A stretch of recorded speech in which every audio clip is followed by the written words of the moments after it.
흙 묻은 장화를 신은 촌 노인이 최고급 병원 복도에서 밀쳐져 바닥에 쓰러집니다. 의사는 비웃으며 발을 들었고 사람들은 외면했습니다. 그런데 바닥에 흩어진 낡은 종이 가방 속 서류 한 장을 본 순간 복도 전체가 얼어붙었습니다. 맨발로 뛰쳐나온 병원장이 이사장님 을 외치며 90도로 허리를 숙였습니다. 그 노인은 이 병원을 세운 사람이었습니다. 하지만 그는 화내지 않았습니다. 오히려 자신을 밀쳤던 의사에게 공부하느라 고생이 많네라고 말했습니다. 진짜 품격은 가진 것을 드러낼 때가 아니라 참을 수 있을 때 참는 데서 나옵니다. 새벽 4시 강원도 산자락 아래 배추밭은 아직 어둠 속에 잠겨 있었다. 안개가 허리춤까지 차오른 밭고랑 사이로 한 노인이 묵묵히 몸을 굽혔다 폈다를 반복하고 있었다. 판수였다. 72의 나이에도 그의 손은 쉬지 않았다. 구멍난 장화 속으로 새벽 냉기가 스며들었지만 그는 개의치 않았다. 평생 그래왔다. 추위도 허기도 외로움도 그냥 몸속으로 눌러 삼키며 살아온 사람이었다.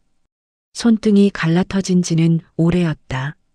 젊은 날 지게를 지고 다니며 굳은 살이 박힌 그 손은 세월이 지날수록 나무 껍질처럼 두꺼워졌다. 판수는 그 손으로 배추 밑동을 움켜쥐고 흙을 골라내고 이슬을 털어냈다. 이른 아침 찬 공기 속에서 그의 입김이 하얗게 피어올랐다가 사라졌다. 밭 끄트머리 미루나무 한 그루가 바람에 흔들리고 있었다. 그것 말고는 아무 소리도 없었다. 그때였다. 폴더폰이 울렸다. 밭 한쪽 농기구 바구니에 던져둔 낡은 폴더폰이 새벽 정적을 깨고 요란하게 진동했다. 판수는 허리를 천천히 폈다. 무릎이 욱신거렸지만 표정 하나 변하지 않았다. 장갑을 벗으며 전화기를 집어들었다. 아들이었다. 아버지. 한 단어였는데 그것으로 충분했다. 목소리가 떨리고 있었다. 아들이 36해를 살아오는 동안 판수는 그 목소리가 저렇게 무너지는 것을 들어본 적이 없었다. 결혼식 날도 사업이 기울던 날도 어머니 장례식 날에도 아들은 이를 악물고 버티는 놈이었다. 준이가 위독해요. 판수의 손에서 힘이 빠졌다. 전화기를 쥔 손이 천천히 내려갔다. 준이.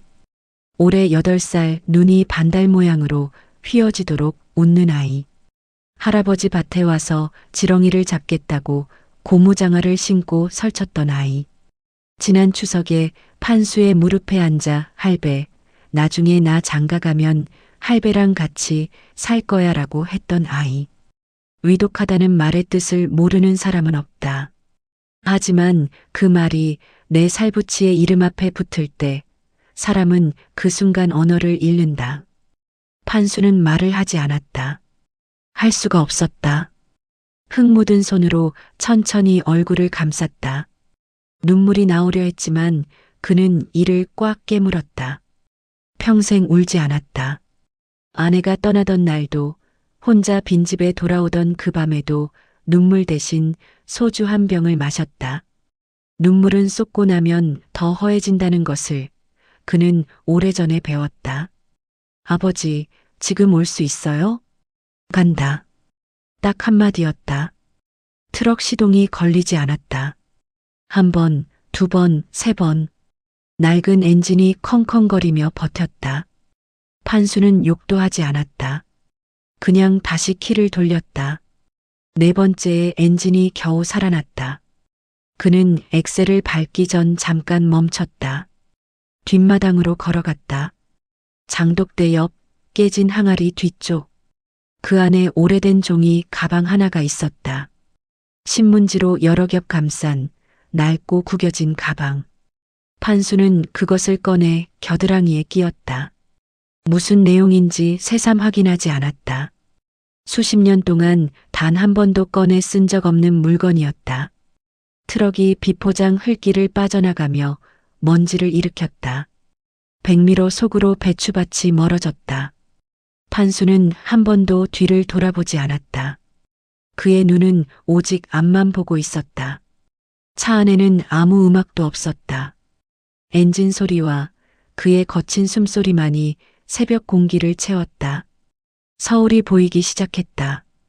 고속도로 끝자락에서 도심의 스카이라인이 서서히 모습을 드러낼 때 판수는 처음으로 핸들을 쥔 손에 힘을 주었다. 유리창 너머로 높고 반듯한 빌딩들이 줄지어 서 있었다. 아침 햇살을 받아 번쩍이는 유리 외벽들. 판수의 트럭은 그 사이를 검은 연기를 내뿜으며 기어들어갔다. 신호 대기 중 옆에 멈춰선 외제차 운전자가 슬쩍 시선을 던졌다가 걷었다. 판수는 보지 못했다. 그의 눈은 내비게이션 화면에 고정되어 있었다. 병원은 강남 한복판에 있었다. 정문 앞에 도착했을 때 판수는 잠시 차 안에서 그 건물을 올려다봤다. 20층이 넘는 유리 건물. 입구에는 대리석 기둥이 섰고 자동문 너머로 로비의 샹들리에 불빛이 새어나왔다.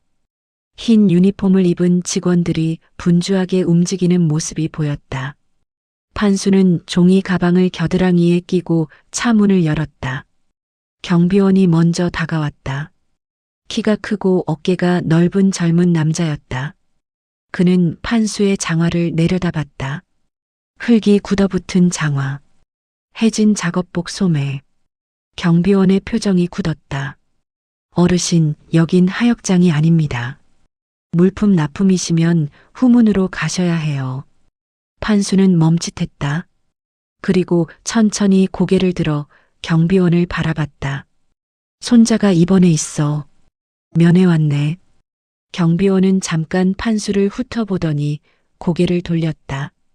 완전히 막아서지는 않았지만 비켜주지도 않았다. 판수는 그 옆을 지나 자동문 안으로 들어섰다. 로비는 넓고 조용했다.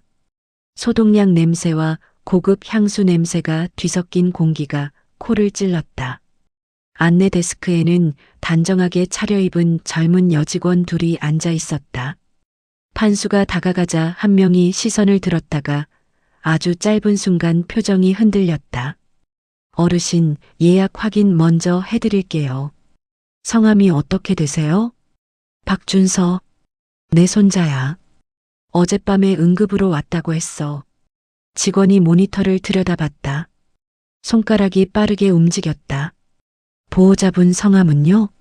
나는 최판수야. 또 잠깐의 정적. 어르신, 보호자 등록이 안 되어 있으셔서요.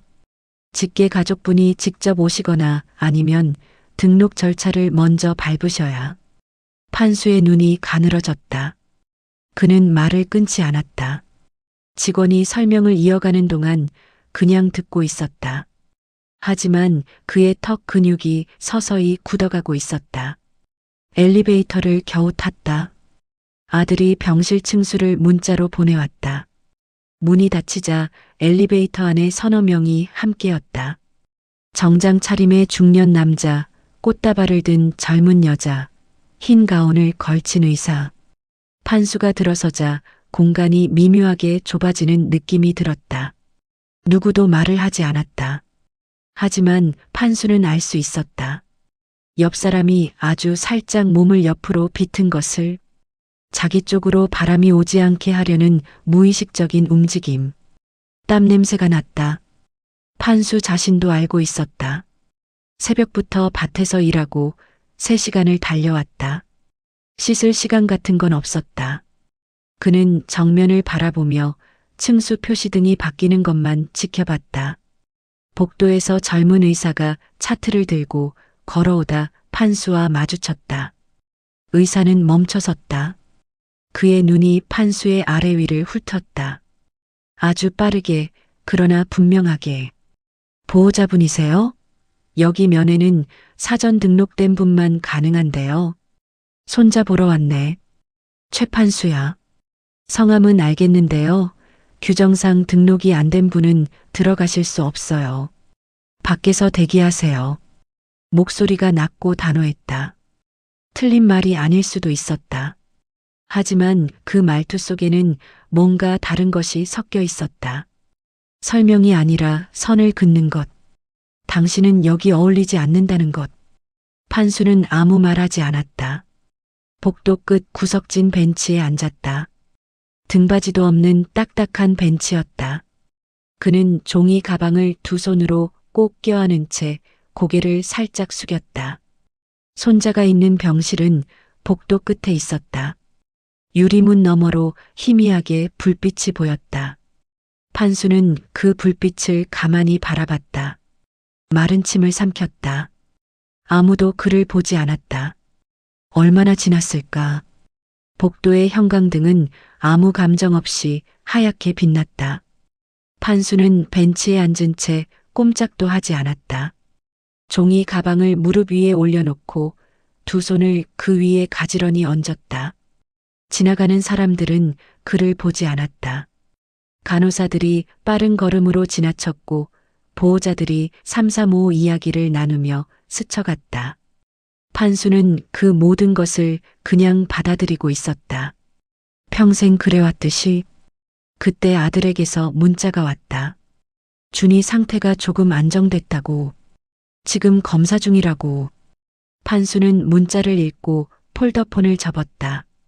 눈을 감았다가 떴다.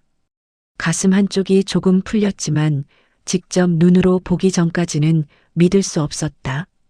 그는 천천히 몸을 일으켰다. 병실 쪽으로 걸음을 옮겼다. 복도 중간쯤에서 아까 그 젊은 의사가 다시 나타났다. 이번에는 보안 요원이 옆에 있었다. 의사가 판수를 알아보고 눈살을 찌푸렸다. 어르신, 아까 말씀드렸잖아요. 등록 안 된 분은 안 된다고요. 손자 상태가 좀 어떤가 물어보러 가는 길이네. 그건 담당 의사한테 문의하셔야 하는 거고요. 어르신이 직접 병실에 들어가시는 건 안 됩니다. 판수는 멈추지 않았다. 한 발 더 내디뎠다. 보안 요원이 앞을 가로막았다. 판수의 가슴팍에 손이 닿을 듯 말 듯한 거리였다. 판수는 그 손을 내려다봤다가 다시 고개를 들었다. 비켜주게. 어르신, 저도 어쩔 수 없어요. 규정이에요. 의사가 한 발 다가서며 목소리를 높였다. 어르신, 여기가 어떤 바닥인지 아세요? 이 병원이 얼마나 비싼 데인지 아시냐고요. 함부로 들어오시면 곤란합니다. 그 말이 복도에 퍼졌다. 지나가던 사람 두어 명이 발걸음을 늦추며 흘깃 쳐다봤다. 판수의 눈에 뭔가가 스쳤다. 분노는 아니었다. 그보다 훨씬 깊은 곳에서 올라오는 말로 표현하기 어려운 감정이었다. 그는 그냥 앞으로 걸었다. 의사가 팔을 뻗었다. 손이 판수의 어깨를 밀쳤다. 세게 밀친 것은 아니었다. 하지만 이른둘의 몸은 달랐다. 판수의 중심이 흔들렸다. 한 발이 헛디뎠고 몸이 기울었다. 손을 짚을 새도 없이 복도 바닥에 무릎이 닿았다. 겨드랑이에 끼고 있던 종이 가방이 바닥으로 떨어졌다. 찢어졌다. 오랫동안 신문지로 감싸고 또 감쌌던 그 가방이 모서리부터 길게 찢어지며 안에 든 것들이 쏟아졌다. 하얀 복도 바닥 위로 작은 바말들이 대굴대굴 굴러갔다. 판수가 새벽에 직접 깎아 가져온 것들이었다. 손자가 밤을 좋아했다. 그것 말고는 아무것도 생각하지 못했던 할아버지의 마음이 바말들과 함께 차가운 바닥 위에 흩어졌다. 그리고 서류가 보였다. 누렇게 바랜 두꺼운 종이였다. 접힌 자국이 여러 겹으로 나 있었고 가장자리가 헤어져 있었다. 바닥에 펼쳐진 그 서류 위로 형광등 빛이 쏟아졌다. 의사가 그것을 내려다봤다. 별 관심 없는 눈빛이었다. 그는 발끝으로 서류를 밀어내려 했다. 그때였다. 복도 저편에서 걸어오던 수간호사가 멈춰섰다. 그녀는 20년 넘게 이 병원에서 일한 사람이었다. 이 병원의 역사라면 누구보다 잘 알고 있었다. 그녀의 시선이 바닥의 서류 위에 찍힌 인장에 꽂혔다. 붉은 빛이 바랜 오래된 도장. 하지만 그 문양만큼은 틀릴 수가 없었다. 얼굴에서 핏기가 가셨다. 그녀의 손에 들려있던 차트가 떨어질 뻔했다. 그녀는 입술을 달싹였다가 다물었다. 다시 바닥을 봤다. 서류를 봤다. 바닥에 무릎을 짚은 채 천천히 몸을 일으키고 있는 노인을 봤다. 그리고 뒤돌아 뛰었다. 의사는 그 모습을 이상하게 여기며 수간호사를 바라봤다. 판수는 무릎에 묻은 먼지를 털며 일어섰다. 바닥에 흩어진 밤알들을 한참 바라봤다.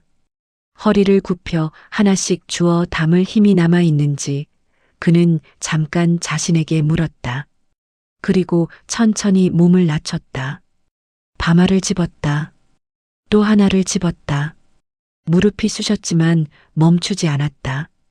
의사는 그 모습을 내려다보며 서 있었다. 복도 끝 어딘가에서 발소리가 빠르게 가까워지고 있었다. 발소리가 먼저 들렸다. 구두굽이 대리석 바닥을 두드리는 소리가 복도 끝에서부터 빠르게 가까워졌다. 하나가 아니었다. 2개, 3개. 판수는 바닥에 쪼그려 앉아 밤알을 줍다가 고개를 들지 않았다. 무릎이 아팠다. 그것보다 더 아픈 것이 가슴 어딘가에 있었지만 그것도 지금은 참았다. 병원장이 나타났다. 60 가까운 나이에 흰 가운을 걸친 남자였다. 이 병원에서 20년을 일했고 지난 10년은 병원장으로 있었다. 그는 아침마다 반듯하게 넥타이를 매고 회진을 돌 때는 등을 곧게 폈다. 누구 앞에서도 허리를 굽히는 일이 없었다. 그런 사람이 지금 복도를 반쯤 뛰다시피 걸어오고 있었다. 수간호사가 그 뒤를 따랐고 간호사 2명이 그 뒤를 쫓았다. 병원장의 눈이 바닥을 훑었다. 흩어진 밤알들, 찢어진 종이 가방, 그리고 누렇게 바랜 서류. 그는 서류를 보는 순간 걸음을 멈췄다. 딱 한 박자. 그리고 다시 시선을 옮겼다. 바닥에 쪼그려 앉은 노인. 흙 묻은 장화. 해진 작업복. 굳은 살 박인 손으로 밤알을 줍고 있는 이른둘의 등. 병원장의 눈이 흔들렸다. 그는 천천히 무릎을 굽혔다. 대리석 바닥에 양복 바지가 닿는 것을 개의치 않고 판수와 눈높이를 맞추려 했다. 그리고 낮고 떨리는 목소리로 말했다. 이사장님. 그 2글자가 복도에 떨어지는 순간 세상이 멈췄다. 젊은 의사가 굳었다. 보안 요원의 손이 허공에서 어정쩡하게 멈췄다. 지나가던 간호사가 발을 멈추고 돌아봤다. 면회를 온 보호자들이 뭔가를 느끼고 걸음을 늦췄다. 복도를 가득 채웠던 소음들이 썰물처럼 빠져나갔다. 발소리도 웅성거림도 카트 끄는 소리도 모든 것이 사라지고 난 자리에 무거운 정적만이 남았다. 병원장이 허리를 폈다. 그리고 90도로 꺾었다. 죄송합니다. 제가 미리 알아봤어야 했는데 이런 일이 생겨서 정말 면목이 없습니다. 판수는 대답하지 않았다. 마지막 밤알을 집어 손바닥에 올렸다. 천천히 무릎에 힘을 주며 몸을 일으켰다. 병원장이 팔을 내밀었다. 판수는 그 팔을 잡지 않았다. 스스로 일어섰다. 2발로. 의사는 그 자리에 서 있었다. 아까와 똑같은 자리, 똑같은 복도였다. 하지만 지금 이 공간은 완전히 달랐다. 그는 자신의 손을 내려다봤다. 조금 전 노인의 어깨를 밀쳤던 그 손을. 입이 열렸다가 닫혔다. 무슨 말을 해야 하는지 알 수 없었다. 아니, 어떤 말도 지금 이 순간에는 맞지 않는다는 것을 느끼고 있었다. 판수의 시선이 의사에게 닿았다. 의사는 반사적으로 시선을 피했다. 그러다 다시 돌아봤다. 노인의 눈에 분노가 없었기 때문이었다. 경멸도 없었다. 그 눈 속에 있는 것은 그보다 훨씬 감당하기 어려운 것이었다. 안타까움이었다. 젊은 사람을 바라보는 긴 세월을 살아온 사람의 깊고 조용한 안타까움. 그것이 의사의 가슴을 찔렀다. 차갑고 정확하게. 병원장이 다시 고개를 숙이며 말했다. 이사장님, 자리를 옮기시겠습니까? 원장실에서. 괜찮네. 판수가 짧게 잘랐다. 목소리는 낮았지만 단단했다. 애는 좀 괜찮은가? 병원장이 눈을 깜빡였다. 이 상황에서 지금 이 질문을. 그는 잠깐 말을 잃었다가 대답했다. 네, 아까보다 안정됐습니다. 담당 교수가 최선을 다하고 있습니다. 판수는 고개를 끄덕였다. 그것으로 충분했다. 그는 손바닥에 밤알들을 찢어진 종이 가방에 다시 담았다. 서류는 조심스럽게 접어 가방 안쪽으로 밀어 넣었다. 그리고 가방을 겨드랑이에 끼웠다. 아까와 똑같이 보안 요원이 아직 그 자리에 서 있었다. 판수가 그 앞을 지나갈 때 요원은 자신도 모르게 옆으로 비켰다. 반 발짝. 그것이 전부였지만 아까와는 모든 것이 달랐다. 정적은 판수가 복도를 걸어 병실 쪽으로 사라질 때까지 이어졌다. 아무도 먼저 말을 꺼내지 않았다. 형광등만이 아무것도 모른다는 듯 하얗게 빛나고 있었다. 병실 문이 열렸다. 하얀 천장, 하얀 벽, 기계 소리. 판수는 문 앞에서 잠깐 멈췄다. 침대 위에 준이가 누워 있었다. 코에 산소 튜브가 꽂혀 있었고 팔에는 링거줄이 이어져 있었다. 눈을 감고 있었다. 판수가 알던 그 아이, 지렁이를 잡겠다며 고무장화를 신고 밭을 헤집던 그 아이가 지금은 이불 속에서 작고 창백하게 누워 있었다. 판수의 발이 천천히 움직였다. 침대 옆 낮은 의자에 앉았다. 삐걱 소리가 났다. 준이의 눈이 신락같이 열렸다. 흐릿한 눈동자가 천장을 헤매다 판수에게 닿았다. 그리고 입술이 달싹였다. 할배. 판수는 대답하지 않았다. 목이 잠겼다. 그는 투박한 손을 천천히 뻗어 준이의 손 위에 올렸다. 링거줄 옆으로 가늘고 작은 손 위에 굳은 살 박인 크고 거친 손이 얹혔다. 두 손의 온도가 달랐다. 판수의 손이 더 따뜻했다. 평생 땅을 만지고 바람을 맞으며 살아온 손이 지금 이 순간만큼은 세상에서 가장 부드러운 것처럼 아이의 손을 감쌌다. 준이가 다시 눈을 감았다. 판수는 그 손을 놓지 않았다. 그냥 거기 앉아 있었다. 아무 말도 하지 않았다. 창밖으로 서울의 오후가 소리 없이 흘러가고 있었다. 병실 안에는 기계음만이 규칙적으로 울렸다. 판수는 그 소리를 들으며 눈을 감았다. 새벽부터 달려온 길이 머릿속을 스쳤다. 안개 낀 배추밭, 검은 연기를 내뿜던 트럭, 차가웠던 복도, 바닥에 흩어진 밤알들. 잠시 후 병원장이 들어왔다. 차 한 잔을 들고 있었다. 고급 찻잔이었다. 그는 조심스럽게 판수 옆에 섰다. 이사장님 드시겠습니까? 판수는 눈을 뜨고 찻잔을 바라봤다. 그리고 천천히 고개를 저었다. 대신 가방을 뒤적였다. 신문지 사이에서 밤알 몇 개를 꺼냈다. 직접 깎아온 것들이었다. 껍질이 매끄럽게 벗겨진 속살이 노란 밤알. 그는 하나를 집어 준이의 입술 가까이 가져갔다. 준이가 눈을 떴다. 밤 냄새를 맡은 것인지 할아버지의 온기를 느낀 것인지 아이는 입을 조금 벌렸다. 판수가 밤알을 살며시 넣어줬다. 준이가 천천히 씹었다. 그리고 아주 작게 웃었다. 판수의 눈가가 붉어졌다. 그는 고개를 돌렸다. 병원장은 그 모습을 보며 찻잔을 든 손을 내렸다. 아무 말도 할 수 없었다. 수십억짜리 의료 장비도 최고급 병실도 지금 이 순간 이 두 사람 사이에 있는 것을 대신할 수 없었다. 한참 후 판수가 입을 열었다. 사람 고치는 곳에 사람 차별이 있으면 쓰나. 낮고 나직한 목소리였다. 화가 담긴 말이 아니었다.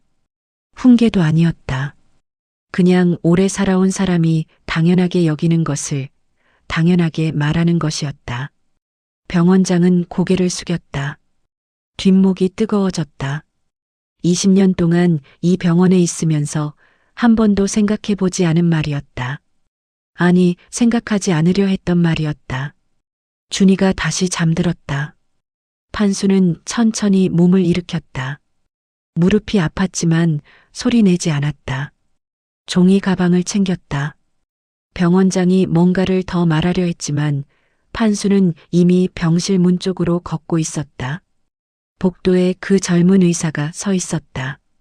어딘가로 가려다 멈춘 것인지 아니면 기다리고 있었던 것인지 알 수 없었다.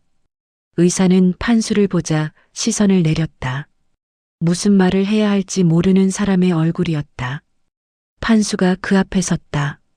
의사가 고개를 들었다. 판수는 그를 한참 바라봤다. 젊었다. 눈 아래 그늘이 짙었고 손목이 가늘었다. 오래 공부한 사람의 얼굴이었다. 판수는 알고 있었다. 저 나이에 저 자리에 서기까지 얼마나 많은 밤을 버텼을지. 공부하느라 고생이 많네. 의사의 얼굴이 흔들렸다. 판수는 더 말하지 않았다. 그것으로 충분했다. 그는 의사의 옆을 지나 엘리베이터 쪽으로 걸었다. 병원 정문을 나섰다. 오후 햇살이 눈을 찔렀다. 주차장 구석에 트럭이 있었다. 판수는 운전석에 올라 키를 꽂았다.